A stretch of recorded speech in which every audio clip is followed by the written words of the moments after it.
दर्द, गम, डर जो भी हैं बस तेरे अंदर हैं, खुद के बनाए पिंजरे से निकल कर देख, तू भी एक सिकंदर है मेरे दोस्तों। आप तैयारी में लगे रहिए, आप भी एक महान सिकंदर की तरह हैं जो इस लड़ाई को लड़ रहे हैं। मैं आपको दिल्ली पुलिस एग्ज़ाम के लिए आज एक कंप्लीट वीडियो अर्थशास्त्र के लिए लेकर आया हूँ। केवल यहाँ पर अपन इकोनॉमिक्स को पढ़ेंगे और इकोनॉमिक्स के अपन यहाँ पर 7 टॉपिक को डिस्कस करेंगे। 7 टॉपिक अपने पास, अगर इनमें से के बाद और भी कोई टॉपिक बच जाता है मोस्ट इम्पोर्टेंट तो उनको करवा दिया जाएगा। यहाँ पर देखो, अर्थशास्त्र का एक बार अपन परिचय पढ़ेंगे, उसके बाद यहाँ पर मानव विकास सूचकांक पढ़ेंगे, इसके बाद अपन राष्ट्रीय आय पढ़ेंगे, भारत में आर्थिक सुधार, इसके बाद यहाँ पर पंचवर्षीय योजना, फिर भारतीय कृषि को पढ़ेंगे, फिर मुद्रा के मूल्य में परिवर्तन को पढ़ने वाले हैं। इसके बाद भी वैसे तो टॉपिक बहुत ज़्यादा हैं इकोनॉमिक्स में, लेकिन इनको तो आपको पढ़कर जाना ही जाना है। एक ही वीडियो से आपके लगभग इकोनॉमिक्स के 5 से 6 क्वेश्चन पूछे जा रहे हैं। ठीक है, धीरे धीरे क्या हो रहा है कि इकोनॉमिक्स का वेटेज बढ़ता जा रहा है और इकोनॉमिक्स को अब अपन स्टार्ट करते हैं। इकोनॉमिक्स यहाँ पर देखो, सबसे पहले अर्थशास्त्र का एक परिचय देखेंगे। अर्थशास्त्र क्या है, ये किसने लिखी, कैसे अर्थशास्त्र शब्द आया। ठीक है दोस्तों, तो चलिए सबसे पहली बात करते हैं अर्थशास्त्र। अर्थशास्त्र ये है, आप ध्यान रखिएगा सभी। देखो यहाँ पर जितने भी दोस्तों इस वीडियो को देख रहे हैं, मैं आपको बता दूं कि आपको ये पीडीएफ आपको टेलीग्राम पर मिल जाएगी। ठीक है, डिस्क्रिप्शन में लिंक दिया गया है, वहाँ से जाकर आप इस पीडीएफ को आप डाउनलोड कर सकते हो और उसके बाद एक बार जैसे मैं इस पीडीएफ को समझाने के बाद आप उसको पढ़ सकते हो। ठीक है, यहाँ पर देखिए अर्थशास्त्र क्या है, यह मानव की एक आर्थिक गतिविधियों का अध्ययन करता है जिसमें उसकी आर्थिक लाभ तथा आर्थिक हानि शामिल है। ठीक है, यहाँ पर मानव पहले क्या किया करते थे कि भाई किसी वस्तु के बदले वस्तु को लिया करते थे इस तरीके से। अब इस अर्थशास्त्र को क्यों बनाया गया, क्योंकि उस चीज़ को ख़त्म कर कर एक यहाँ पर तरीका बना दिया गया कि आपके पास इतने पैसे होंगे, आप कोई भी चीज़ खरीद सकते हो। ठीक है, इसके बाद है अर्थशास्त्र का जनक। अर्थशास्त्र का जनक कौन है? एडम स्मिथ को कहा जाता है और एडम स्मिथ ने एक पुस्तक लिखी थी, उस पुस्तक का नाम था वेल्थ ऑफ नेशन। तो वेल्थ ऑफ नेशन पुस्तक किसने लिखी? वो लिखी थी एडम स्मिथ ने, और एडम स्मिथ को ही अर्थशास्त्र का जनक माना जाता है। इसके बाद जब किसी देश को उनकी समस्त आर्थिक क्रियाओं के संदर्भ में परिभाषित करते हैं तो उसे अर्थव्यवस्था कहते हैं। ठीक है, उसको क्या कहते हैं? अर्थव्यवस्था कहते हैं। इसके बाद आपके पास है कि इसका वर्गीकरण 3 श्रेणियों में किया जा सकता है। अब वो एक 3 श्रेणी कौन कौन सी है? देखो, एक तो है अपने पास पूंजीवादी, एक है समाजवादी और एक आपके पास आएगा मिश्रितवादी अर्थव्यवस्था। तो यहाँ पर सबसे पहले पढ़ते हैं कि पूंजीवादी अर्थव्यवस्था। पूंजीवादी अर्थव्यवस्था, आपको पूंजीवादी अर्थ से यहाँ पर देखो सबसे ही पता चल रहा है कि पूंजीवादी, जो पूंजीवादी लोगों की सरकार होगी, ठीक है, उन्हीं को अपन पूंजीवादी अर्थव्यवस्था कहेंगे। जैसे भी यहाँ पर अपने यहाँ इंडिया की बात करते तो मुकेश अंबानी हो गया, अडानी हो गया, इनके थ्रू जो सरकार चलाई जाए, यही बाजार के रेट को तय करें, तो उसको पूंजीवादी अर्थव्यवस्था कहते हैं। ठीक है, इस अर्थव्यवस्था में क्या उत्पादन करना है, कितना करना है तथा उसे किस कीमत पर बेचना है, ये सब बाजार तय करता है। इस बाजार का मतलब ये हो गया जितने भी पूंजीवादी लोग हैं वे ही तय करते हैं। ठीक है, इसमें सरकार की कोई भूमिका नहीं होती और सरकार की इसमें कोई भूमिका नहीं होती। अगर आपका प्रोडक्ट है, आप उसको बना रहे हो, आपकी मर्जी है कि आप उस पर कितना रुपये कमाना चाहते हो, मार्केट प्राइस कितना रखना चाहते हो, उसमें सरकार की कोई भी भूमिका नहीं होगी। लेकिन जो समाजवादी अर्थव्यवस्था है, राज्य अर्थव्यवस्था है, उसमें ऐसा नहीं होता है। देखो, समाजवादी अर्थव्यवस्था में यह पूंजीवादी अर्थव्यवस्था के बिल्कुल विरोध में है, मतलब बिल्कुल उल्टा है। और इसमें उत्पादन, आपूर्ति तथा कीमतों का फैसला सरकार के द्वारा किया जाता है। ठीक है, इसमें अपने पास जो समाज होगा, जो सरकार होगी, यहाँ पर उनके द्वारा रेट को फिक्स किया जाता है। इसके बाद अपने पास आता है कि ऐसी अर्थव्यवस्था को केंद्रीकृत तथा नियोजित अर्थव्यवस्था भी कहते हैं। यहाँ पर देखो नोट लगाकर लिखा गया है कि पहली बार राज्य अर्थव्यवस्था मतलब कि सामाजिक अर्थव्यवस्था का सिद्धांत तो जर्मन का एक दार्शनिक हुआ करता है, उसका नाम है कार्ल मार्क्स ने दिया था। और इन कार्ल मार्क्स की भी कई बार पुस्तक पूछी गई है। कार्ल मार्क्स कौन सी पुस्तक में दिया गया है? दास कैपिटल में। कौन सी में? दास कैपिटल में। इसके बाद है मिश्रित अर्थव्यवस्था। मिश्रित अर्थव्यवस्था में आपके पास है पूंजीवादी अर्थव्यवस्था तथा सामाजिक अर्थव्यवस्था के संयुक्त रूप को मिश्रित अर्थव्यवस्था कहते हैं। ठीक है, मिश्रित अर्थव्यवस्था कहते हैं। इसके बाद है भारत की अर्थव्यवस्था मिश्रित अर्थव्यवस्था का क्या है? सबसे सर्वश्रेष्ठ उदाहरण है। और इसके बाद आपके पास आ जाता है मलेशिया, इंडोनेशिया की भी कैसी अर्थव्यवस्था है? मिश्रित अर्थव्यवस्था है। पूंजीवादी अगर आप देखना चाहोगे तो अमेरिका में देख लीजिए, वहाँ पर पूंजीवादी आपको देखने को मिलेगी। कहाँ पर? अमेरिका में। और अगर आप देखना चाहते हो कि भाई समाजवादी, वो समाजवादी मिलेगी आपको चीन में। वहाँ पर उदाहरण नहीं लिखा है तो यहाँ पर आप देख लीजिए।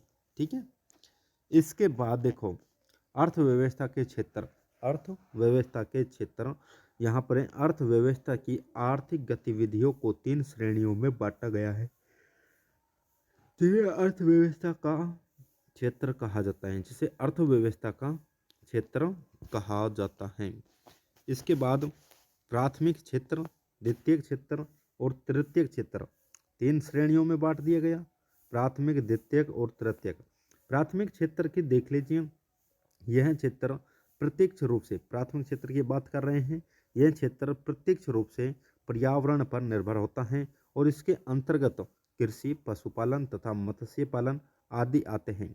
इसमें संलग्न श्रम की प्रकृति को रेड कॉलर जॉब कहा जाता है। इसमें जो प्रकृति को क्या कहा जाता है? श्रम की जो प्रकृति है उसको कहा जाता है रेड कॉलर जॉब कहा जाता है। ठीक है, इसके बाद द्वितीय क्षेत्र की बात करते हैं तो यह क्षेत्र प्राथमिक क्षेत्र के उत्पादन को अपनी गतिविधियों से, अपनी जो गतिविधियों हैं उसमें कच्चे माल की तरह उपयोग करता है। जो कच्चा माल है उसमें कुछ करता है। इसके बाद जैसे कि लोहा इस्पात उद्योग, वस्त्र उद्योग, वाहन तथा इलेक्ट्रॉनिक्स हो जाएगा। तृतीय क्षेत्र की बात करते हैं। प्राथमिक, द्वितीयक और तृतीयक का मतलब ये हो गया कि आपने क्या ना, सबसे पहले कृषि, आप एक किसान हो। ठीक है, आप किसान हो तो आप क्या कर रहे हो? आपने गेहूं को उगाया, उगाने के बाद आपके पास यहाँ पर गेहूं उग जाते हैं। ठीक है, उसको अपन ने जो गेहूं बोया तो उसको अपन ने कहा प्राथमिक क्षेत्र में, उसको तो अपन ने रखा प्राथमिक। यहाँ पर गेहूं बोए, गेहूं बोने के बाद उसको मैंने ट्रांसफ़र कर दिया उद्योग, मतलब मंडी के माए, और मंडी के बाद उद्योग में जाएंगे तो यहाँ पर उद्योग, उस उद्योग में जाकर उसके बना दिए गए बिस्कुट। ठीक है, ये तो यहाँ तक बिस्कुट तक तो क्या है? द्वितीय क्षेत्र में है। उसके बाद अपन बाजार में लेकर आ गए और बाजार में लेने के बाद हम क्या कर रहे हैं? सेवा कर रहे हैं। सेवा क्षेत्र में आ गया तो वो आ जाएगा तृतीय क्षेत्र। इस तरीके से आप समझ सकते हो जितने भी यहाँ पर प्रारंभिक प्रोडक्ट होंगे, प्रारंभिक प्रोडक्ट वे सभी आपके क्या होंगे? प्राथमिक क्षेत्र में आएंगे। और जितने भी उद्योग में तैयार हो रहे हैं उन सभी को अपन ने द्वितीय क्षेत्र में रखा है। और वे अगर मार्केट में पहुंच जाते हैं, बिकने स्टार्ट हो जाते हैं, तो वो आपका हो जाएगा सेवा क्षेत्र। ठीक है, इसके बाद देखिए तृतीय क्षेत्र की बात कर रहे थे। तृतीय क्षेत्र, इस क्षेत्र में विभिन्न प्रकार की सेवाओं का उत्पादन किया जाता है, जैसे बीमा, बैंकिंग, चिकित्सा, शिक्षा, पर्यटन इत्यादि। इन सभी की अपन बात करते हैं। कृषि में लगे हुए लोगों को रेड कॉलर जॉब के अंतर्गत रखा जाता है। द्वितीय क्षेत्र में लगे लोगों को व्हाइट कॉलर जॉब के अंतर्गत रखा जाता है। कृषि में जो काम कर रहे हैं उनको रेड कॉलर कहेंगे, और जो द्वितीय क्षेत्र उद्योग में काम कर रहे हैं उनको व्हाइट कॉलर जॉब के अंतर्गत रखा जाता है। अर्थव्यवस्था के प्रमुख लक्षण की बात कर लेते हैं। अभी अपन बेसिक ही देख रहे हैं। भारतीय अर्थव्यवस्था एक अल्प विकसित और विकासशील अर्थव्यवस्था है। विकसित देशों के सापेक्ष में भारतीय अर्थव्यवस्था पिछड़ी हुई है, इसलिए यह अल्प विकसित व विकासशील अल्प विकसित तथा विकासशील है और विकास के पथ पर नियंत्रण अग्रसर है। कृषि पर आधारित अर्थव्यवस्था है। भारत में कुल रोजगार लगभग कितना है, तो आप कहोगे कि 55%, जो कि कृषि क्षेत्र से ही मिलता है। देश की कुल जनसंख्या कितनी है, जो कि कृषि गांवों में निवास करती हैं, और गांवों में निवास करती हैं तो वो 68.8% तक कृषि कर रही हैं। इसके बाद कई उद्योगों को कच्चे माल के लिए कृषि क्षेत्र पर निर्भर रहना पड़ता है। जैसे अब कृषि पर ही निर्भर रहेगा, बिस्कुट की कंपनी हुई, कपड़े, यहाँ पर आपके पास कपास नहीं भेजोगे, उन्हें जितनी भी चीज़ें उनको नहीं भेजोगे तो कृषि पर ही डिपेंड है। यहाँ पर गन्ने नहीं आए तो वहाँ से चीनी नहीं बनेगी, गुड़ नहीं बनेगा। तो इस तरीके से बहुत ज़्यादा क्या है, कच्चे मालों के लिए कृषि क्षेत्र पर निर्भर रहना पड़ता है उद्योगों को। ठीक है। इसके बाद कृषि क्षेत्र का विदेशी मुद्रा अर्जन करने में भी अहम योगदान है। इसके बाद भारतीय अर्थव्यवस्था मिश्रित अर्थव्यवस्था है। अब यहाँ पर क्या है, मिश्रित अर्थव्यवस्था में निजी एवं सार्वजनिक क्षेत्र या बाजार तथा राज्य की भूमि घनिष्ठ रूप से संबंधित होती हैं। भारत के आयोजन में प्रारंभ से ही दोनों क्षेत्रों के महत्व को स्वीकार किया गया। यहाँ पर इस शुरुआती योजनाओं में सार्वजनिक क्षेत्र की मुख्य भूमिका थी, किंतु 1991 से उदारीकरण के प्रभाव से निजी क्षेत्र के योगदान में वृद्धि हुई है। इसके बाद है अल्प विकसित अर्थव्यवस्था। अल्प विकसित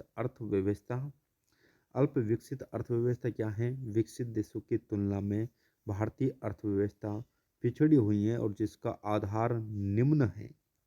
इसका आधार क्या है, कृषि क्षेत्र का अधिक योगदान होना, प्रति व्यक्ति आय का स्तर को कम होना, जनसंख्या की वृद्धि अधिक होनी।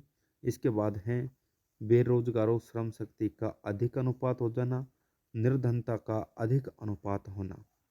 भारतीय अर्थव्यवस्था विकासशील अर्थव्यवस्था है। भारतीय अर्थव्यवस्था जिन सूचकों के आधार पर विकसित देशों से पिछड़ी हुई है उन सूचकों में नियंत्रण सुधार हो रहा है, अर्थात यह विकास की ओर अग्रसर है। ठीक है दोस्तों, अब मानव विकास सूचकांक की बात करेंगे। अपन ने यहाँ तक था केवल आपका अर्थशास्त्र के लिए बेसिक जानकारी, उनको मैंने आपको बताया है। मानव विकास सूचकांक की बात कर लेते हैं। विकास के लक्ष्य पहलुओं पर विश्व के राष्ट्रों का अध्ययन आकर्षित करने के लिए संयुक्त राष्ट्र विकास कार्यालय यूएनडीपी के द्वारा वर्ष 1990 में से लगातार वार्षिक आधार पर मानव विकास रिपोर्ट का प्रकाशन किया जाता है, जिसमें विभिन्न राष्ट्रों के द्वारा विकास के विभिन्न मानकों के सापेक्ष किए गए प्रयासों का एक वैश्विक विश्लेषण प्रस्तुत किया जाता है। ठीक है। आपके पास 1990 से एचडीआई की स्थापना कब हुई, तो 1990 में हुई है इसकी स्थापना। और ये कौन तैयार करता है, यूएनडीपी।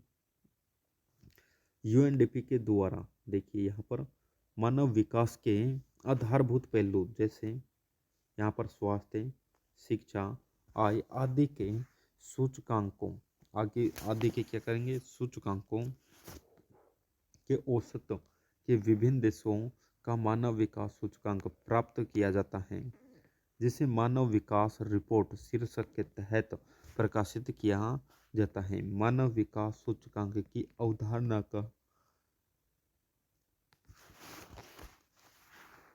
विकास पाकिस्तानी अर्थशास्त्री। देखो, मानव विकास सूचकांक की जो अवधारणा है, एक पाकिस्तानी अर्थशास्त्री हुआ है अलबुब उल हक, और एक अपने ही इंडिया का हुआ है नोबेल पुरस्कार विजेता है अमर्त्य सेन। दोनों ने मिलकर HDI ह्यूमन डेवलपमेंट इंडेक्स की स्थापना करी। ठीक है, किस किस ने की थी? महबूब उल हक ने, और एक आ जाएगा आपका अमर्त्य सेन। ठीक है, मानव विकास मानव विकास रिपोर्ट के पहले संस्करण का प्रकाशन वर्ष 1990 में इन्हीं दोनों अर्थशास्त्रियों की मदद से किया गया। इसके बाद है मानव विकास सूचकांक। पैमाने का इस्तेमाल 1.0 तक हो सकता है।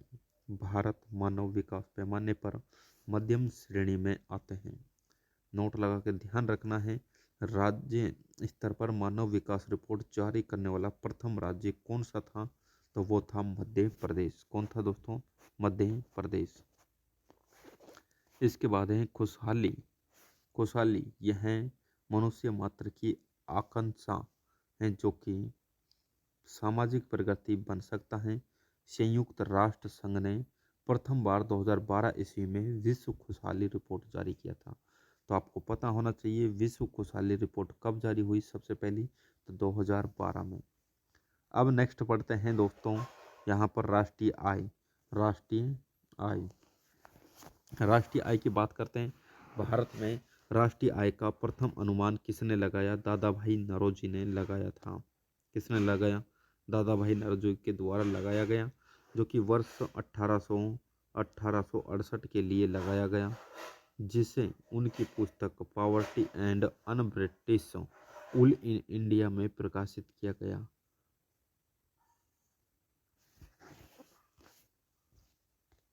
ठीक है भाई, ध्यान रखना है, दादा भाई नौरोजी के द्वारा सबसे पहले राष्ट्रीय आय का अनुमान लगाया गया, और उसकी एक पुस्तक है poverty and un British rule in India, जिसमें राष्ट्रीय आय की बात की गई है।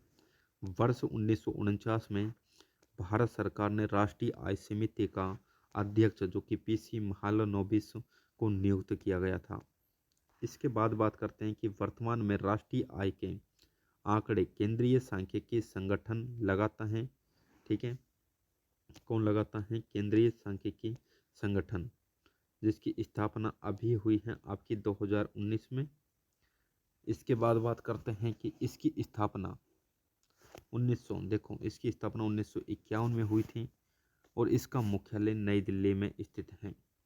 केंद्रीय सांख्यिकी संगठन के द्वारा वर्ष 1900 यहाँ पर 96-97 से लेकर यहाँ पर सकल घरेलू उत्पादन के त्रैमासिक आंकड़े प्रकाशित किए जाते हैं। भारत में राष्ट्रीय आय के आंकड़े का वित्तीय वर्ष 1 अप्रैल से लेकर 31 मार्च तक माना गया है। अब 1 जनवरी से 31 दिसंबर भी कर दिया गया है। वो एकमात्र राज्य आपका मध्य प्रदेश है। ठीक है, सभी जगह पर होने वाला है आपका जो 1 अप्रैल से यहाँ पर आपका चलता है 1 अप्रैल से 31 मार्च तक। इसके जगह पर 1 जनवरी से आपका 31 दिसंबर तक होने वाला है। भारत में राष्ट्रीय आय की वैज्ञानिक गणना किसने की थी? तो वैज्ञानिक गणना VKRV राव के द्वारा की गई थी। VKRV राव के द्वारा की गई थी, जो कब की गई थी? 1951 में की गई थी। ठीक है दोस्तों, इसके बाद आपके पास है राष्ट्रीय आय की गणना की 3 विधियाँ होती हैं। एक तो आपके पास है उत्पादन गणना विधि, ठीक है। दूसरी है आय की गणना विधि, एक है उपभोग। एक तो उत्पादन के आधार पर गणना करो, एक आय के आधार पर, और एक उपभोग के आधार पर। तो सबसे पहले जो अपन देखेंगे वो अपन देखेंगे उत्पाद गणना विधि। सबसे पहले उत्पादन के आधार पर देखते हैं। तो उत्पादन के आधार पर आपके पास इसके अंतर्गत किसी भी देश में एक वर्ष में उत्पादित अंतिम सेवाओं तथा वस्तु का शुद्ध मूल्य ज्ञात किया जाता है। उसके योगों को अंतिम उपज योग कहा जाता है, और यह वास्तव में GDP को दर्शाता है। ठीक है, जैसे आपका यहाँ पर पूरा ये देश हो गया। इसके अंतर्गत जितने भी सेवा हैं, जितने भी वस्तु हैं, उन सभी के मूल्य को अगर मैं जोड़ दूं तो अपने पास जीडीपी आ जाएगा। और इसी जीडीपी को अपन ने उत्पादन गणना विधि कहा है। ठीक है, समझ में आ गया ना। आपके पास एक देश है इस तरीके से, ठीक है, ये देश मान लीजिए, और इस देश के अंतर्गत जितने भी क्रियाएं हो रही हैं और उन क्रियाओं से जितना भी पैसा आ रहा है, अगर उन सभी को अपन जोड़ दें तो क्या बन जाएगा, जीडीपी बन जाएगा। और यहाँ पर जीडीपी को अपन ने उत्पादन गणना विधि में रखा है। इसके बाद है आय गणना विधि। आय के आधार पर अगर गणना करते हैं, इसके अंतर्गत विभिन्न क्षेत्रों में कार्यरत व्यक्ति तथा व्यावसायिक उपकरणों की शुद्ध आय का योग प्राप्त किया जाता है। उसको आय के आधार पर अपन ने बांटा है। उसके बाद अपने पास आता है उपभोग बचत विधि। इसके अनुसार कुल आय या तो उपभोग पर व्यय की जाती है या बचत पर। अतः राष्ट्रीय आय कुल बचतों का योग होती है। राष्ट्रीय आय की अवधारणा देख लेते हैं। राष्ट्रीय आय की अवधारणा सबसे पहले अपन देखेंगे जीडीपी, सकल घरेलू उत्पाद। जीडीपी की तो बात मैं अभी बता रहा था। देखो, जीडीपी को आपको किसी अर्थव्यवस्था के द्वारा एक वित्तीय वर्ष में उत्पादित सभी वस्तु तथा सेवाओं के अंतिम मौद्रिक मूल्य, उनका सकल घरेलू उत्पाद कहलाता है। जो इसको अगर आप अपनी भाषा में याद रखना चाहो तो अपने देश में जितने भी, अपना ये पूरा देश हो जाएगा, और जितने भी यहाँ पर अंतिम सेवाएं हैं, कुछ भी उत्पादन हो रहा है, उन सभी को अगर जोड़ देते हैं तो वो क्या बन जाती है, जीडीपी। अब इसके बाद आता है शुद्ध घरेलू उत्पाद, कि भाई शुद्ध निकालिए आप। तो शुद्ध घरेलू उत्पाद किसी अर्थव्यवस्था का वह जीडीपी है जिसमें से एक वर्ष में हुए मूल्य ह्रास को घटा दिया जाता है। मतलब कि यहाँ पर एनडीपी की और नेट डोमेस्टिक प्रोडक्ट की अगर बात करें तो एनडीपी अगर आप निकालना चाहोगे तो एनडीपी कैसे निकलेगा, देखो एनडीपी को आपको क्या करना है, केवल आपके पास जब जीडीपी होगी, इस जीडीपी में से आपको माइनस करना है क्या, मूल्यह्रास। और मूल्यह्रास होता क्या है दोस्तों, आपको बता दिया जाता है। जैसे आपके पास आपके देश में जितने भी यहाँ पर मशीन लगी हुई हैं, यहाँ पर कितने भी मशीन आ जाए, ठीक है, उन मशीनों में एक साल में जितनी उनकी घिसावट हुई है, अगर उस खर्चा को निकाल दिया जाए तो उसको अपन किस में रखा है, एनडीपी के अंतर्गत रखा गया है। जैसे आप क्या करते हो कि आप एक कंपनी में लगे हुए हो, वहाँ से आप 10,000 रुपये कमा रहे हो, 10,000, ठीक है, आप मोटरसाइकिल लेके जा रहे हो तो उसके जो सर्विस है, सर्विस का मतलब उसकी वो घिसावट है, अगर उस घिसावट को निकाल दिया जाए तो आपके पास जितने पैसे बचेंगे वो एनडीपी मतलब नेट रुपये बच जाएंगे। इस वजह से यहाँ पर एनडीपी लगा दिया गया है। ठीक है दोस्तों, इसके बाद अपने पास नेक्स्ट आता है जीएनपी।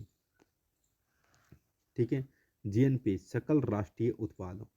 यहाँ पर भी आप समझिएगा, किसी देश के नागरिक के द्वारा एक वर्ष में उत्पादित वस्तु और सेवाओं के अंतिम मौद्रिक मूल्य में जब उस वर्ष के उसके विदेशों से प्राप्त आय को जोड़ते हैं तो उसे सकल राष्ट्रीय उत्पाद कहते हैं। अर्थात यह जीडीपी में विदेशों से प्राप्त आय को जोड़ने के बाद प्राप्त होता है। इसी तरह देश के अंदर विदेशियों के द्वारा उत्पादित आय में से घटा दिया जाता है। जैसे देखो, इसका मतलब कहने का ये है, सीधा सीधा बताता हूँ मैं आपको, कि आपको जीएनपी ज्ञात करनी है। अब जीएनपी को ज्ञात करना है, जीएनपी को अपन ज्ञात करेंगे। आपके पास यहाँ पर ये पूरा इंडिया है, ठीक है, यहाँ पर विदेशी कंपनियां भी लगी हुई हैं, ये मान लीजिए, ठीक है। अब जितने भी ये विदेशी कंपनी यहाँ पर इनकम कर रही है, इन इनकम को अपन घटा दें, इन इनकम को क्या कर दें, जीडीपी में से घटा दें। और इसके बाद एक अपना दूसरा देश भी है, और दूसरा देश में भी अपने इंडिया के लोग काम कर रहे हैं। यहाँ पर मान लीजिए, यहाँ पर इंडिया की कंपनी सत्यापित की गई है दूसरे देश में, और जो ये इंडिया की कंपनी है, इन सभी का तो जीडीपी में जो आय होगी उनको जोड़ दें और विदेशी कंपनियों को घटा दें, तो आपके पास जो प्राप्त होगा वो जीएनपी प्राप्त होगा। ठीक है, समझ में आ गया ना आपको। जितने भी इंडिया के लोग हैं कहीं पर भी कमा रहे हैं, चाहे तो वो इंडिया के अंदर कमा रहे हैं और चाहे तो वो इंडिया के बाहर कमा रहे हैं, उन सभी के योग को अपन जीएनपी के अंदर रखे हैं, सकल राष्ट्रीय उत्पाद। जब भी राष्ट्रीय उत्पाद की बात होगी तो केवल राष्ट्रीय लोग, अपने इंडिया के लोग या कोई भी देश के लोग हों, वो अपने देश के लिए जब जीडीपी की गणना करवाएंगे तो वहाँ पर अपनी अपनी आय को जुड़वा देंगे। ठीक है, अपने देश में जितने भी विदेशी लोग हैं उनकी आय को क्या कर देंगे, घटा दिया जाएगा। इसके बाद अपने पास आता है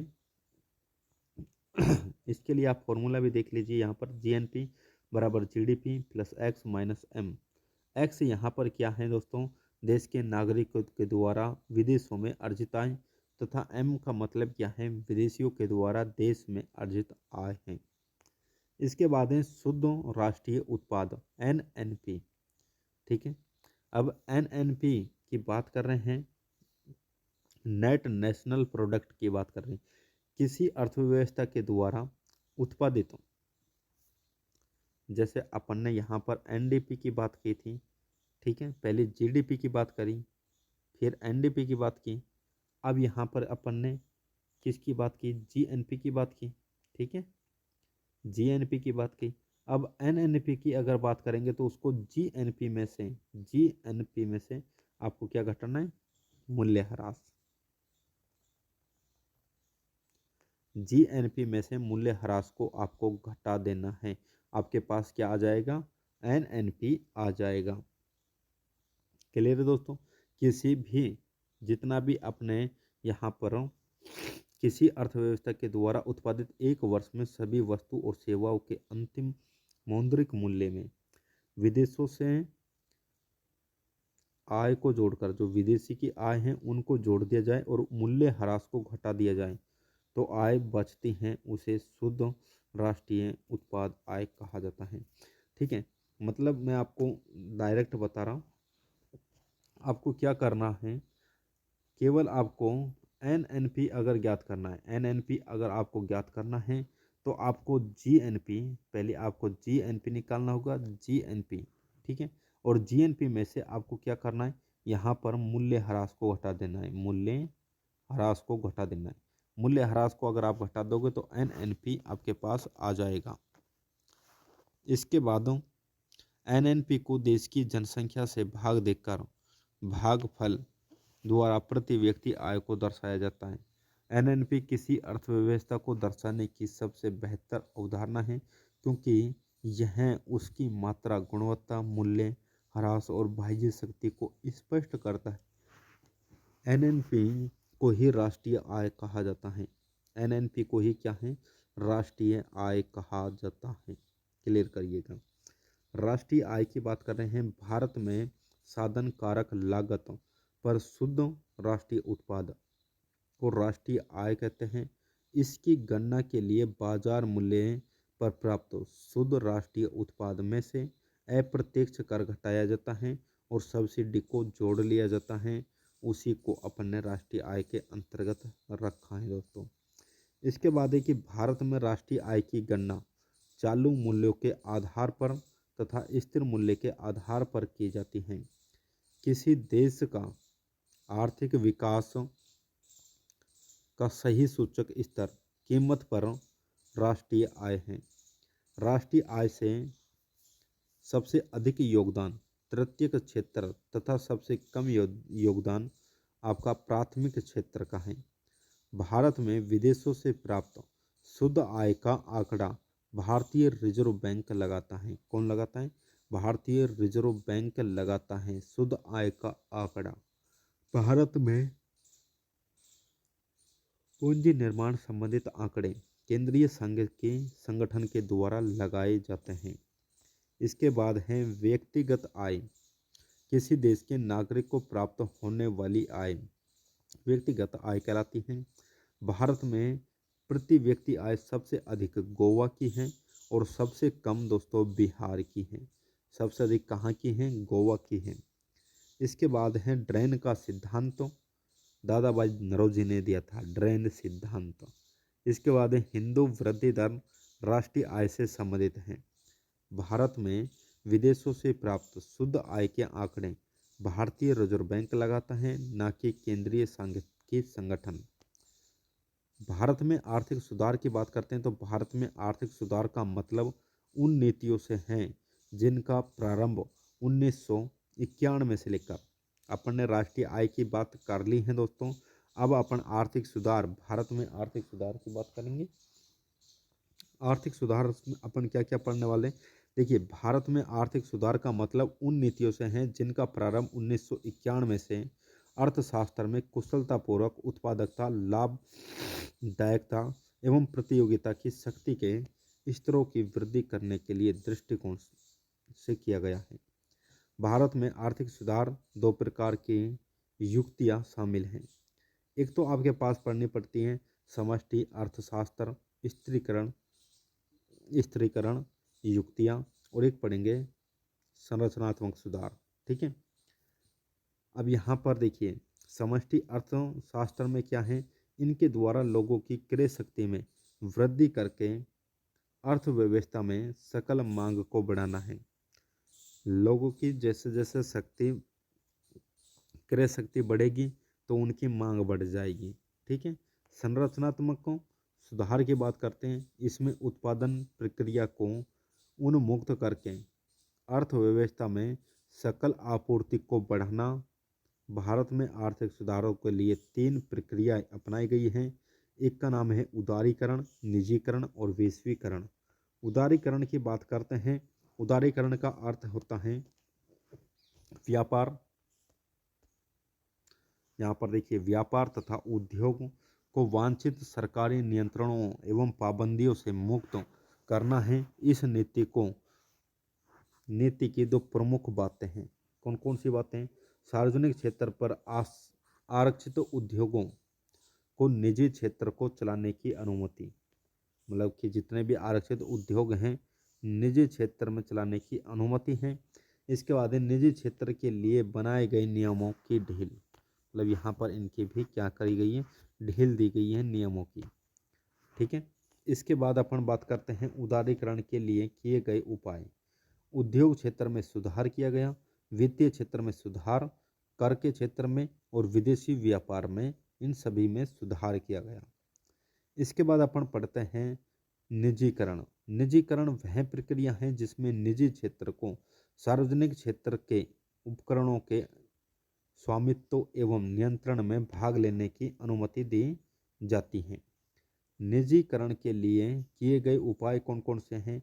निजी विदेशी विनियोग, और एक है यहाँ पर विनिवेश, विदेशी प्रत्यक्ष विनियोग। इसके बाद अपन पढ़ेंगे वैश्वीकरण, जो कि यहाँ पर है वैश्वीकरण वह प्रक्रिया है जिसके द्वारा पूरा विश्व एकल बाजार बन जाता है और इसे बहुराष्ट्रीय कंपनी के द्वारा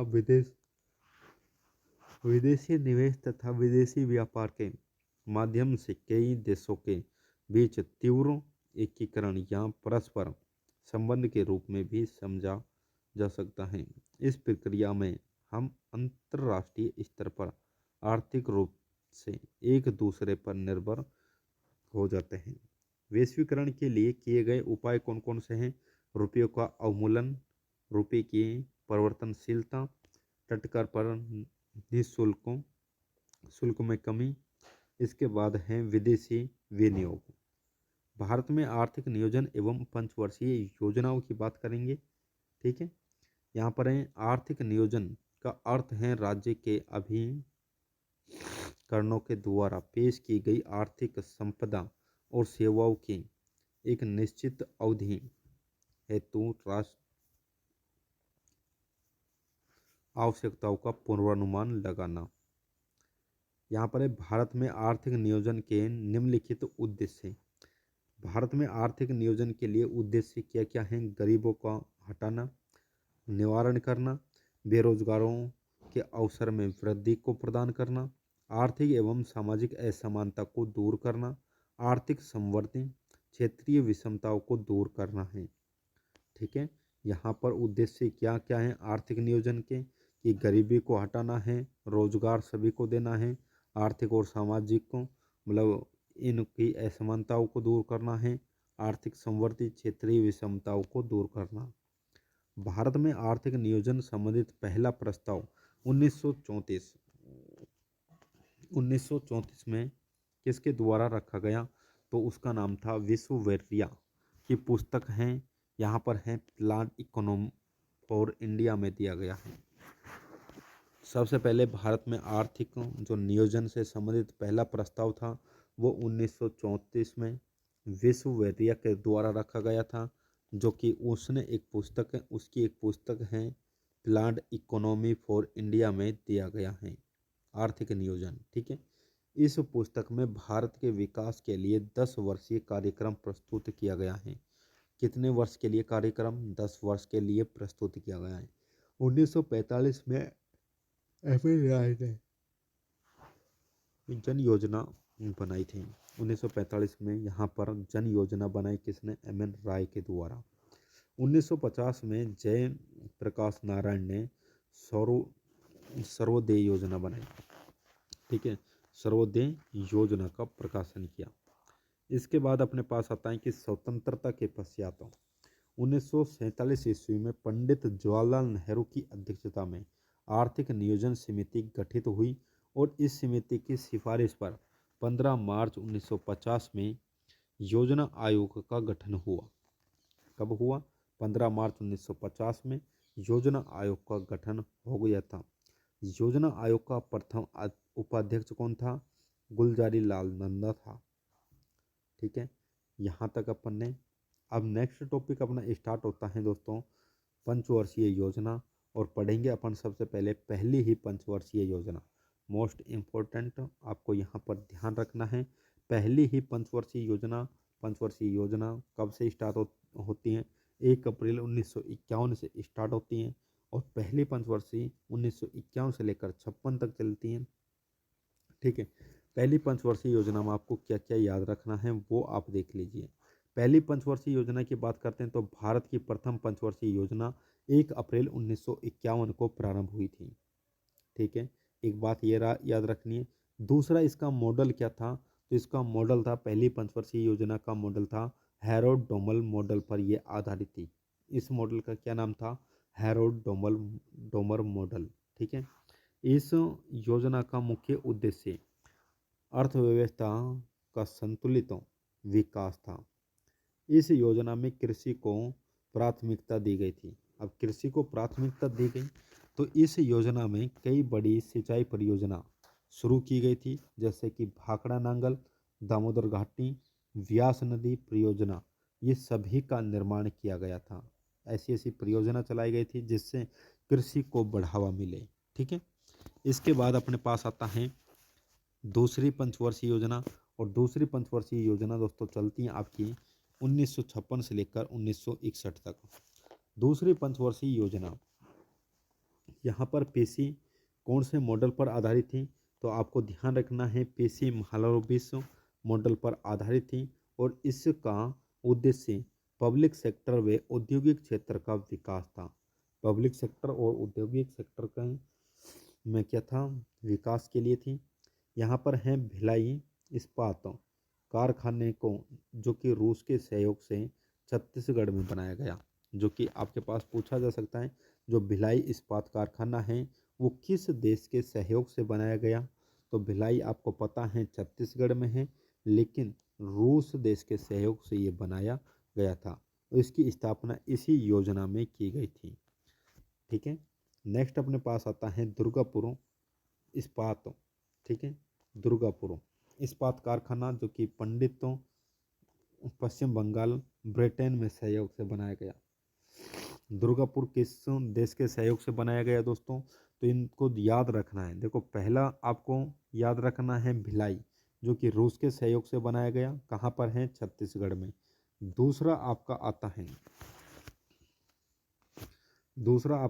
है जो कि दुर्गापुर है, ये आपका पश्चिम बंगाल में किस देश के सहयोग से? ब्रिटेन देश के सहयोग से बनाया गया। नेक्स्ट आपके पास है राउरकेला इस्पात कारखाना, जो कि उड़ीसा में जर्मनी के सहयोग से इस योजना में बनाया गया।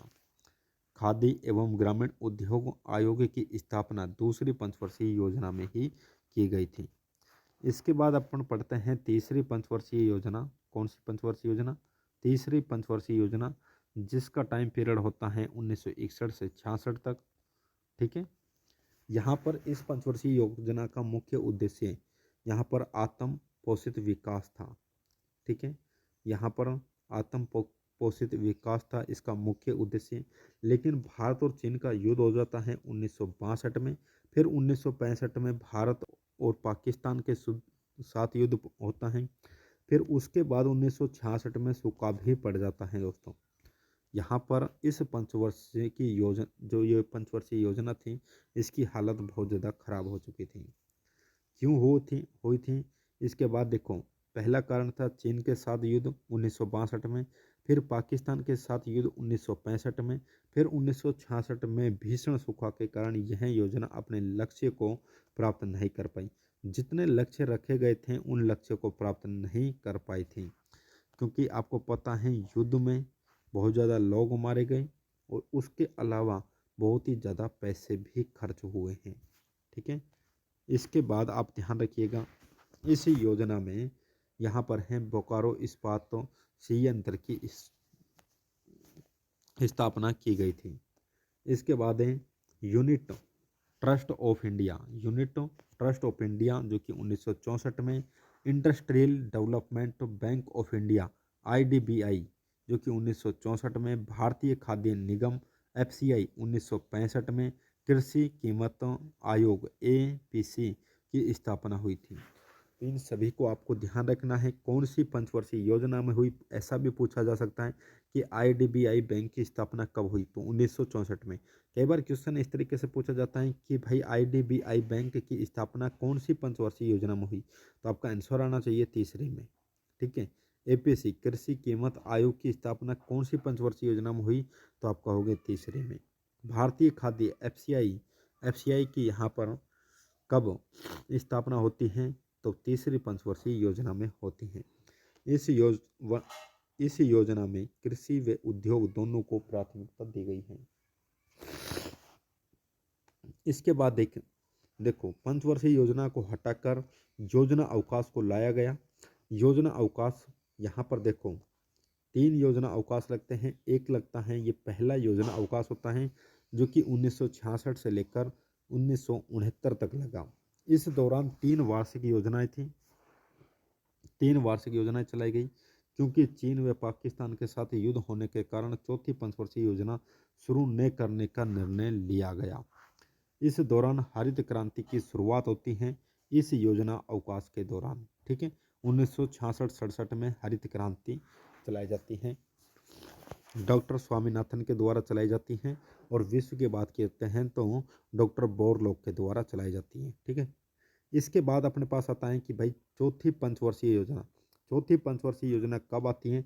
1969 से लेकर 74 तक को आती है। इस योजना को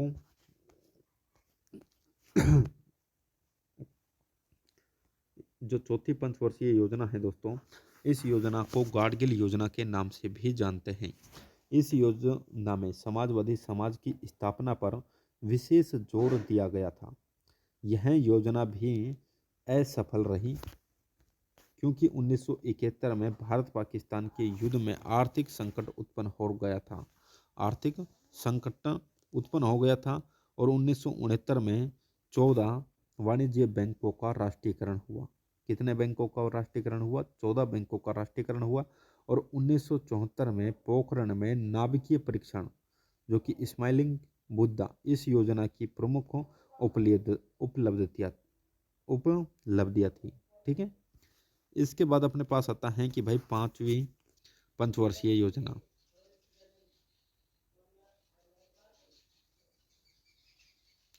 पांचवी पंचवर्षीय योजना की बात करते हैं तो इस योजना का प्रमुख उद्देश्य गरीबी उन्मूलन तथा आत्मनिर्भरता की प्राप्ति थी। इसमें सर्वोच्च प्राथमिकता कृषि को दी गई। तत्पश्चात उद्योग व खनिज को बढ़ावा दिया गया। इस योजना में 20 सूत्रीय कार्यक्रम 1975 ईस्वी में प्रारंभ किया गया था। तो 20 सूत्री कार्यक्रम कब स्टार्ट किया गया? 1975 में। गरीबी हटाओ का नारा इंदिरा गांधी ने इसी योजना में दिया था। आपके पास पूछा जाएगा कि गरीबी हटाओ का नारा कौन सी पंचवर्षीय योजना में नारा दिया गया था, तो पांचवी में। ठीक है, किसके द्वारा दिया गया, तो इंदिरा गांधी के द्वारा दिया गया था। इसके बाद है जनता पार्टी के द्वारा। जनता पार्टी के द्वारा इस योजना को 1978 में तय वर्ष समय से एक वर्ष पहले ही समाप्त कर दिया गया। न्यूनतम आवश्यकता कार्यक्रम का प्रारंभ भी इसी योजना में हुआ। यहाँ पर है क्षेत्रीय ग्रामीण बैंकों की स्थापना होती है 2 अक्टूबर 1975 तथा खाद्य के बदले अनाज कार्यक्रम भी स्टार्ट होता है जो कि 1977-78 की शुरुआत में होता है। इसके बाद है अनवरत योजना। अनवरत योजना मतलब कि रूलिंग प्लान कब स्टार्ट हुआ, 1978-80 में अनवरत योजना आ जाती है। पांचवी योजना समाप्त कर 1 अप्रैल 1978 में अनवरत योजना की शुरुआत की गई। छठी योजना की शुरुआत 2 बार हुई। पहली बार जनता सरकार के द्वारा जो कि 1978 से 83 जो कि पहले 2 वर्ष तक ही चल सकी, और दूसरे बार कांग्रेस सरकार के द्वारा 1980 से 85 की अवधि ली गई थी। ठीक है, इसके बाद है छठी पंचवर्षीय योजना 1980 से लेकर 85। इस योजना को प्रारंभ डीटी लक्कड़वाल ने किया था। रूलिंग प्लान 1978 से 80 जो कि जनता पार्टी के द्वारा अपने बनाई गई थी, समाप्त कर। इसके बाद नाबार्ड की स्थापना कब होती है, तो नाबार्ड जो कि बैंक है, नाबार्ड की स्थापना हो जाती है 1982 में। कौन सी पंचवर्षीय योजना में होती है, तो छठी पंचवर्षीय योजना के दौरान होती है। इस पंचवर्षीय योजना में विद्युत उत्पादन पर विशेष बल दिया गया था। किस पर बल दिया गया था, विद्युत उत्पादन पर बल दिया गया था। 6 बैंकों का राष्ट्रीयकरण 1980 में होता है और 14 बैंकों का राष्ट्रीयकरण 1969 में हुआ था। आपको ध्यान रखना है। ठीक है, सातवीं पंचवर्षीय योजना की बात करते हैं। सातवीं पंचवर्षीय योजना आपके पास आती है। सातवीं पंचवर्षीय योजना में तीव्र खाद्यान्न उत्पादन, रोजगार, सामान्य उत्पादन में वृद्धि पर बल दिया गया। इस योजना में प्रारंभ हुए प्रमुख कार्यक्रम हैं स्पीड पोस्ट व्यवस्था जो कि 1986 में, यहाँ पर है कपार्ट की स्थापना, सीबी की स्थापना, जवाहर रोजगार योजना, नेहरू रोजगार योजना, ये सभी चलाई गई थी सातवीं पंचवर्षीय योजना में। इसके बाद वार्षिक योजनाएं आ जाती हैं जो कि 1990 1990 से 92 तक चलती हैं। केंद्र में आ रहे राजनीतिक बदलाव और भुगतान संतुलन के संकट के कारण 1990 से 92 के दौरान पंचवर्षीय योजनाएं लागू नहीं की जा सकी, और इस अवधि में लघु उद्योगों के विकास के लिए 1990 में यहाँ पर है SIDBI की स्थापना हुई, और 1991 में भारत में आर्थिक सुधारों की घोषणा की गई थी। अब बात कर लेते हैं आठवीं पंचवर्षीय योजना की। इसकी शुरुआत नए आर्थिक परिप्रेक्ष्य में हुई और आर्थिक सुधारों की प्रक्रिया शुरू हो गई। इस योजना का मुख्य उद्देश्य था मानव संसाधन का विकास। भारत 1 जनवरी 1995 को विश्व व्यापार संगठन WTO का सदस्य बना तथा 1993 में प्रधानमंत्री रोजगार योजना की शुरुआत हुई थी। इस योजना को प्रारूप 4 सरकारों ने अपने अपने तरीके से तैयार किया था। अब नवीं पंचवर्षीय योजना आ जाती है जो कि नवीं पंचवर्षीय योजना चलती है आपकी 1997 से लेकर 2002 तक। इस पंचवर्षीय योजना के समय दक्षिण पूर्वी एशियाई देशों में वित्तीय संकट चल रहा था जिसका प्रभाव भारतीय अर्थव्यवस्था पर भी पड़ा। हालांकि इस समय तक अर्थव्यवस्था 1990 के वित्तीय संकट से बाहर निकल चुकी थी। इस योजना का प्रमुख उद्देश्य सामाजिक न्याय और समानता के साथ आर्थिक संवर्धित है। इसके लिए जीवन स्तर, रोजगार सृजन तथा आत्मनिर्भरता को क्षेत्रीय संतुलन जैसे क्षेत्रों पर भी विशेष बल दिया गया।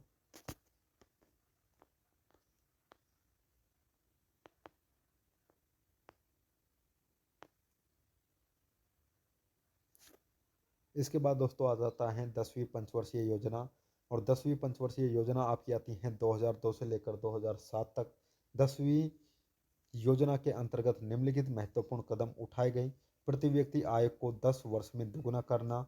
यहाँ पर साक्षरता दरों को 2007 तक 75% तक पहुँचाना।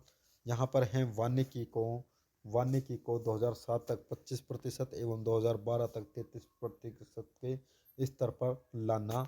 ये सभी टारगेट बनाए गए थे।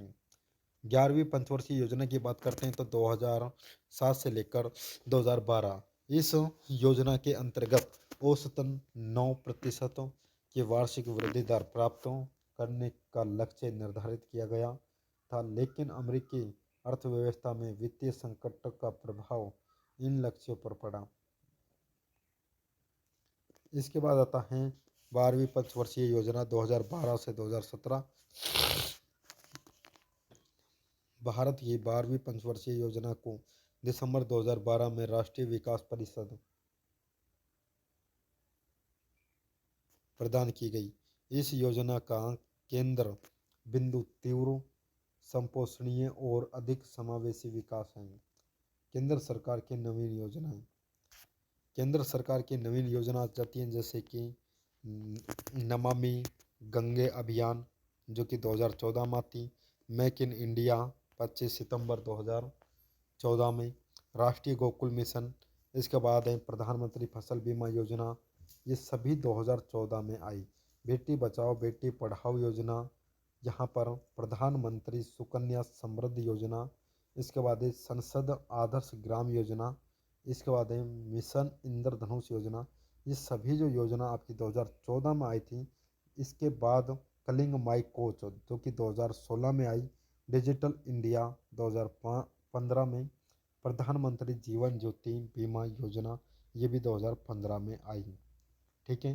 प्रधानमंत्री उज्ज्वल योजना की शुरुआत 2016 में होती है। स्टार्टअप इंडिया और स्टैंड अप इंडिया इसकी भी शुरुआत आपकी 2016 में होती है। सागर माल प्रोजेक्ट की स्थापना कब होती है? 2015 में। प्रधानमंत्री आवास योजना की स्थापना होती है 2015 में। यहाँ पर है one rank one pension scheme योजना जो कि 5 सितंबर 2015 को हुई। इसके बाद है उड़ान, स्मार्ट गंगा सिटी। इन सभी योजनाओं को आपको पढ़ लेना है। ठीक है। इसके बाद अपन पढ़ते हैं एक नेक्स्ट टॉपिक आपके पास आता है भारतीय कृषि। भारत एक कृषि प्रधान देश है और जिसकी लगभग 70% जनसंख्या गांवों में निवास करती है। लगभग 70%। और आपको एक्यूरेट याद करना है तो आप ध्यान रखिए 68.8। ठीक है। जो कि जनसंख्या 68.8 68.8% जनसंख्या आपकी गांवों में निवास करती है। और लगभग में आपको ध्यान रखना है 70% जनसंख्या कहाँ पर निवास करती है दोस्तों? आपकी गांवों में निवास करती हैं।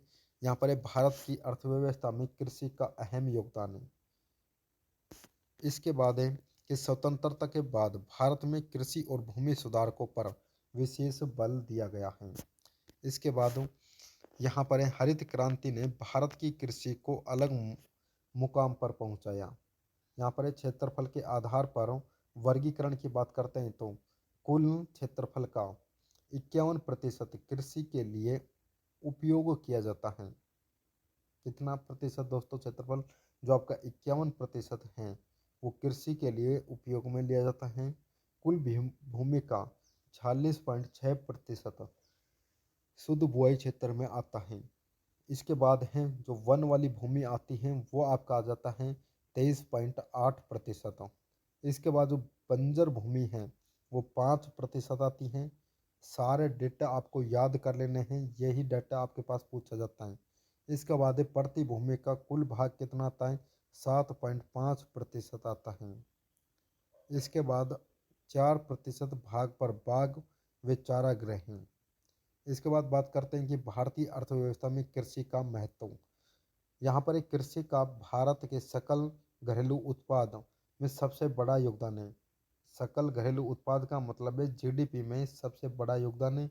संपूर्ण जनसंख्या के 65 से 70% भाग को आजीविका प्रदान करती हैं। कृषि द्वारा कुल निर्यात आय का 14% भाग प्रदान किया जाता है। देश के कुल निर्यात का 38% हिस्सा कृषि एवं उससे संबंधित है। देखो, अपन कृषि से संबंधित प्रमुख यहाँ पर फसलों की बात करते हैं, जैसे कि खरीफ की फसल, रबी की फसल और जायद की फसल। खरीफ की फसल ये जुलाई में बोई जाती हैं और अक्टूबर में काट ली जाती हैं। रबी की फसल की बात करते हैं तो ये अक्टूबर में बोई जाती हैं और अप्रैल तक काट ली जाती हैं। जायद की फसल की बात करते हैं, कुछ स्थानों पर मार्च से जून के बीच जायद की फसल बोई जाती है। हरित क्रांति की बात कर लेते हैं तो यहाँ पर है हरित क्रांति लाने का श्रेय मेक्सिको के कृषि वैज्ञानिक डॉक्टर नॉर्मन बोरलॉग को जाता है। उन्हें हरित क्रांति का पितामह कहा जाता है। हरित क्रांति का नामकरण विलियम गोड के द्वारा किया गया था। भारत में हरित क्रांति का लाने का श्रेय किसको जाता है? डॉक्टर स्वामीनाथन को जाता है। इन भारतीय हरित क्रांति का जन्मदाता भी कहा जाता है। भारत में प्रथम हरित क्रांति 1966-67 ईस्वी में प्रारंभ हुई और दूसरी हरित क्रांति 1983-84 में हुई थी। पहली हरित क्रांति थी पहली यहाँ पे देखो, प्रथम हरित क्रांति का जो क्षेत्र है वो कहाँ कहाँ तक है? पंजाब, हरियाणा एवं पश्चिमी उत्तर प्रदेश था। जबकि द्वितीय हरित क्रांति का जो क्षेत्र है ये पश्चिम बंगाल, बिहार, उड़ीसा, मध्य प्रदेश और पूर्वी मैदान उत्तर प्रदेश, जो कि आपका पूर्वी उत्तर प्रदेश आ जाएगा। हरित क्रांति का सर्वाधिक प्रभाव गेहूं और चावल के उत्पादन पर पड़ा। हरित क्रांति को नई कृषि युक्ति भी कहा जाता है। द्वितीय हरित क्रांति का प्रमुख उद्देश्य 2015 तक को कृषि उत्पादनों को दोगुना करना था।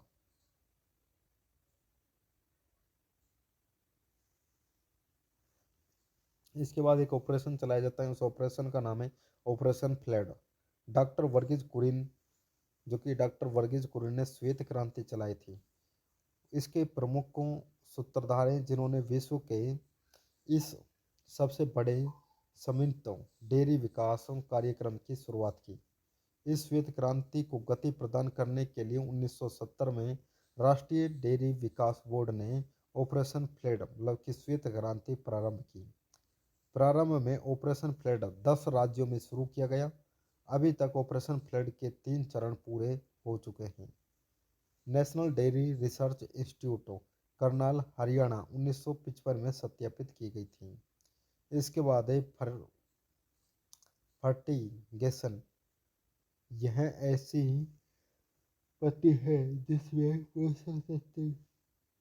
जिसमें पोषक तत्व सिंचाई के माध्यम से फसलों को प्राप्त होते हैं। न्यूनतम समर्थन मूल्य, यह वह मूल्य है जिस पर सरकार किसान से फसलों को खरीदती हैं, चाहे बाजार में फसल का कोई भी मूल्य हो। यह 1966-67 में पहली बार गेहूं के लिए लागू हुआ था। कृषि लागत एवं मूल्य आयोग वर्ष में दो बार खरीफ, रबी और न्यूनतम समर्थन मूल्य लागू करती है।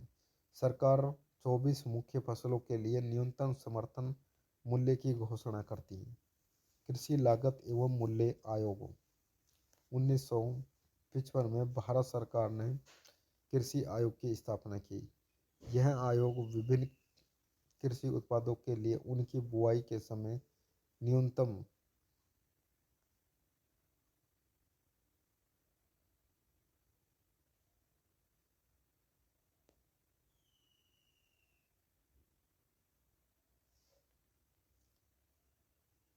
देखो, अब पढ़ते हैं अपन कृषि लागत एवं मूल्य आयोग। इसकी स्थापना होती है 1965 में। भारत सरकार ने कृषि आयोग की स्थापना की थी। यह आयोग विभिन्न कृषि उत्पादों के लिए उनकी बुआई के समय न्यूनतम समर्थन कीमत, यहाँ पर वसूली कीमत और जारी कीमतों की घोषणा करती है।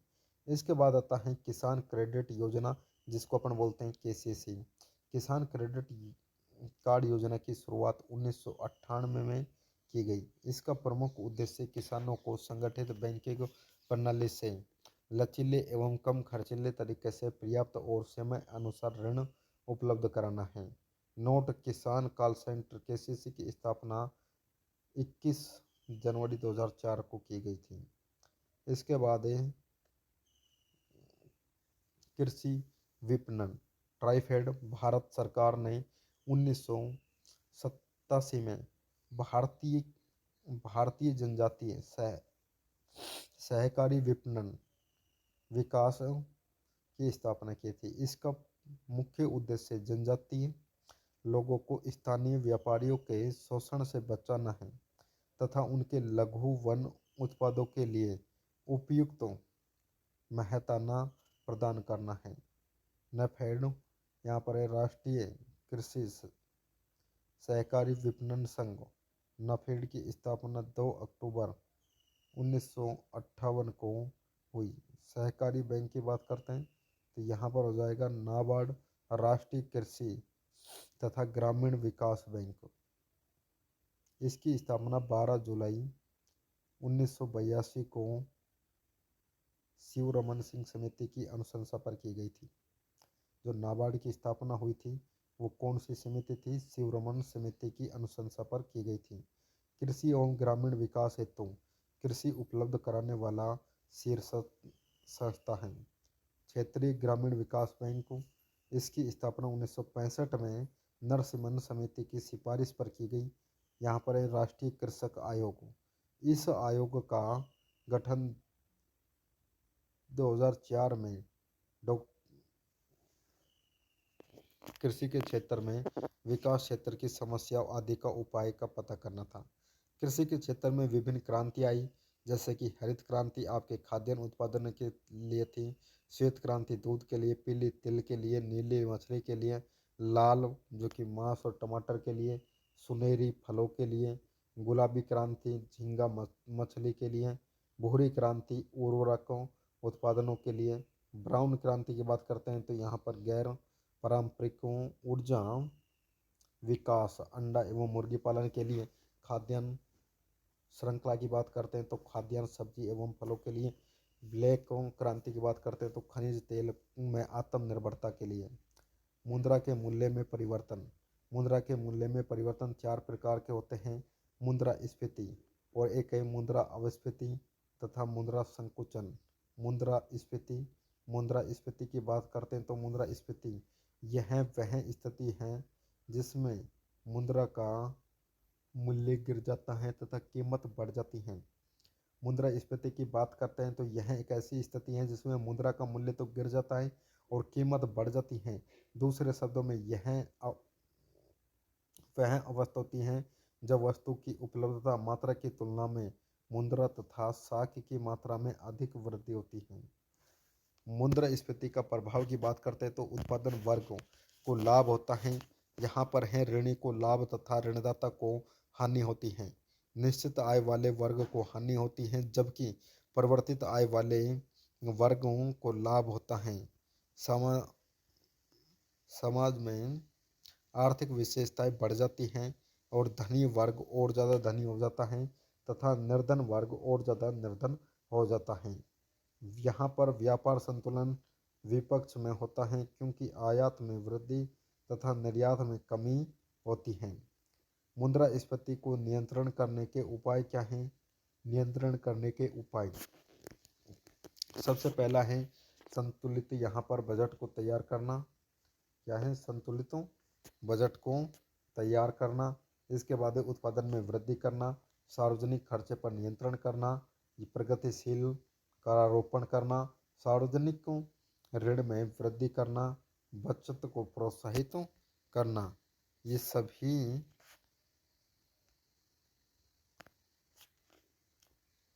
बचत को प्रोत्साहित करना। भारत में मुद्रास्फीति थोक मूल्य सूचकांक के द्वारा मापी जाती है।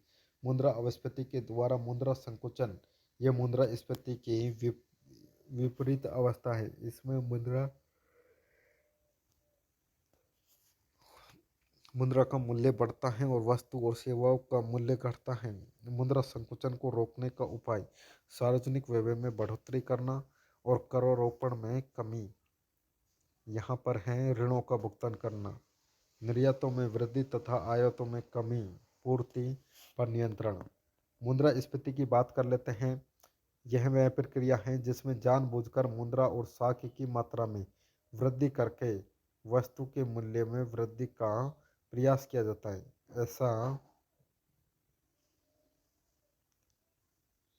ऐसा प्रयास मंदी से छुटकारा पाने के लिए किया जाता है। और मुद्रा अपस्फीति, देखो, एक आता है संस्फीति और एक आता है अपस्फीति। इसके अंतर्गत वे सब क्रियाएं वे उपाय आते हैं जो कि मुद्रास्फीति के वेग को रोकने के लिए किए जाते हैं। नोट, मुद्रास्फीति की बात करते हैं, देश की आर्थिक स्थिति में सुधार के लिए होती हैं। मुद्रा संकुचन से देश को हानि होती है। अवमूल्यन, अन्य मुद्रा की तुलना में स्वदेशी मुद्रा के मूल्य को घटाना अवमूल्यन कहलाता है। मुद्रा का अवमूल्यन निर्यात को बढ़ावा देने के लिए किया जाता है। अब तक भारतीय मुद्रा का 3 बार अवमूल्यन किया जा चुका है। सबसे पहले भारतीय मुद्रा का अवमूल्यन 1949 में हुआ था। दूसरी बार भारतीय मुद्रा का अवमूल्यन 1966 में हुआ। तीसरी बार भारतीय मुद्रा का अवमूल्यन 1991 में हुआ था। 1991 में भारतीय रुपये का अवमूल्यन 2 चरणों में हुआ था। स्टैगफ्लेशन की बात करते हैं, जब कभी मुद्रास्फीति के साथ साथ मंदी भी आ जाती है तो उस अवस्था को स्टैगफ्लेशन कहते हैं। जितना जितना कीमत बढ़ती गई मुद्रास्फीति के साथ साथ मंदी भी आ जाना को ही स्टैगफ्लेशन कहते हैं। कई बार ये क्वेश्चन पूछा गया है। मुद्रास्फीति के उच्च दर पर बेरोजगारी की उच्च दर एक साथ तो उस अवस्था को स्टैगफ्लेशन कहते हैं। एक होता है हवाला, वैसी विदेशी मुद्रा का अवैध कारोबार हवाला कहलाता है। काली मुद्रा, वह मुद्रा जिस पर टैक्स नहीं दिया जाता है वह काली मुद्रा कहलाती है। सस्ती मुद्रा, जिस देश की मुद्रा का अंतर्राष्ट्रीय व्यापार से आसानी से उपलब्ध होना। कठोर मुद्रा,